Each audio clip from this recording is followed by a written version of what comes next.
Un site de 5 hectares a été aménagé à Yaramoko dans la commune de Bagassi, province des Balais, afin de permettre une exploitation maraîchère au profit des femmes du village.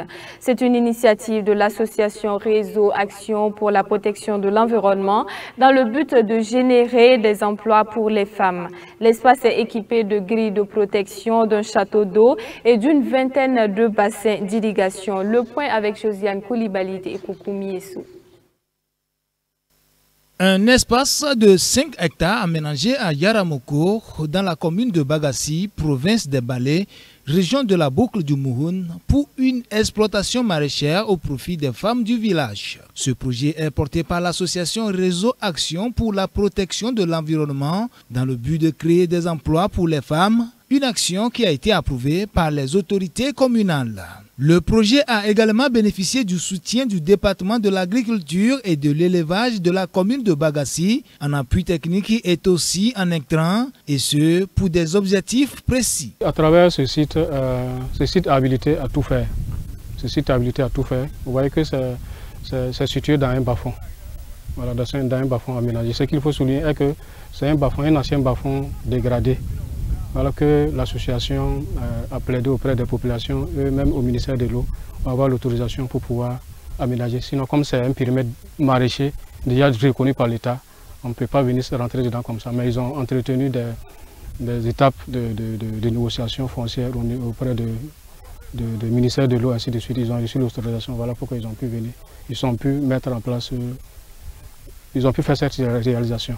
Le chef de zone agricole de la commune de Bagassi souligne l'importance d'une gestion adéquate des sites aménagés pour une exploitation responsable. Les activités de maraîchage autour du barrage ne sont pas conseillées.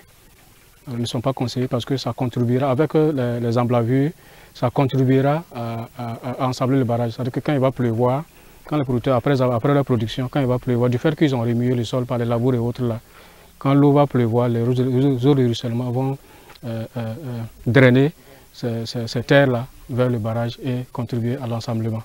Donc, ce qui fait que, généralement, il y a une norme qui est exigée.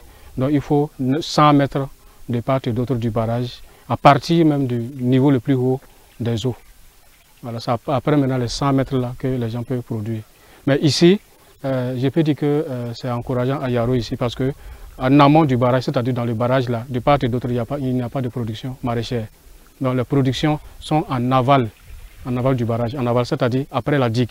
C'est après la digue que les activités de production maraîchère se mènent.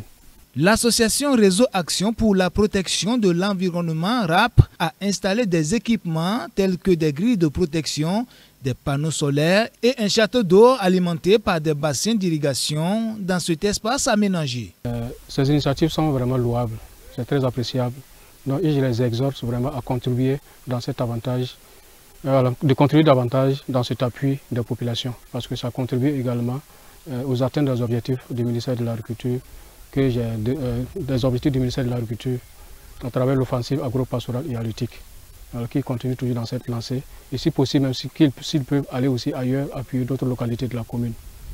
Alors, mais maintenant, à l'endroit des bénéficiaires ou des futurs bénéficiaires, en tout cas, je les exhorte vraiment à entretenir le joyau.